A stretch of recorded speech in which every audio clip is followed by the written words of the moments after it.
Welcome to the Opportunity Zone channel. I'm Eleanor Curry, a commercial real estate broker and attorney, and every week I'm sharing some of the who, what, why, where, and how of opportunity zones so you can assess if it's a good fit for your investment portfolio. And today we're continuing our conversation talking about some of the clarifications that have been provided by the IRS when it comes to opportunity zones.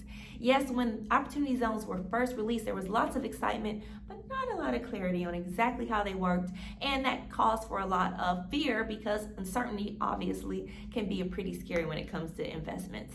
Lots of people want the tax incentives. Not a lot of people understood exactly how they worked. So we're going to talk about another piece of clarity, or another area of clarity that the IRS has provided, and that comes in existing entities. Now, you may already have had an entity, an S Corp or a LLC that was holding property that fits the qualifications for opportunity zone. And the question becomes, do I need to start a new entity in order to self-certify and say, hey, yes, now this is going to be a opportunity zone fund, and we're going to fund projects that have holdings in opportunity zones. So the IRS has rolled out some new clarification, and the answer to that question is no. If you already have an existing entity, you do not have to start a new LLC, a new corporation, in order to self-certify as a qualified opportunity zone fund.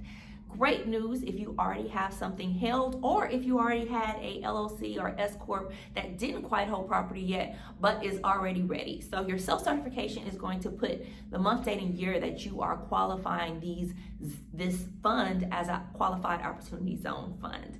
So it's great news. It means you don't have to duplicate the process. If you already have an LLC that fits the qualifications, then you should be ready to go with the self-certification process. Now, you do want to be aware that the date that you qualify for the tax incentives for opportunity zones coordinate with the date that you self-certify that it is becoming a qualified opportunity zone fund. So if you already had a organization, an LLC, a corporation that was holding any kind of property, the date you begin to qualify for the funds that you use are the date that you self-certify.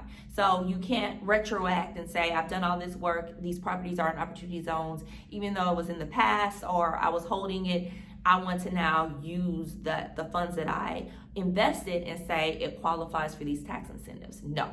It's going to start from the date you self-certify, so that date that you write down on your self-certification documentation is important, but it means that you don't have to duplicate any processes you already have set up, and you can just let your investors know that now we're moving this LLC, this S Corp, to a qualified opportunity zone fund, and any funds invested from this date on, from the date that we self-certify, can now get some huge tax incentives. So yes, from day one, that's the tax deferrals.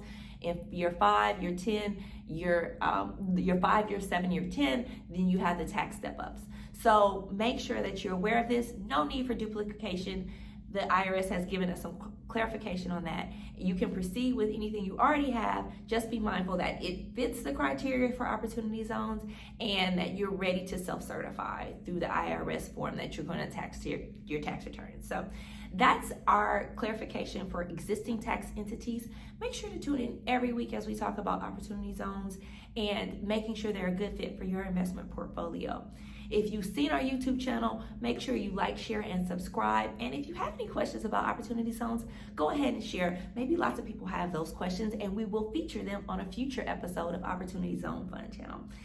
Thanks, and see you next time.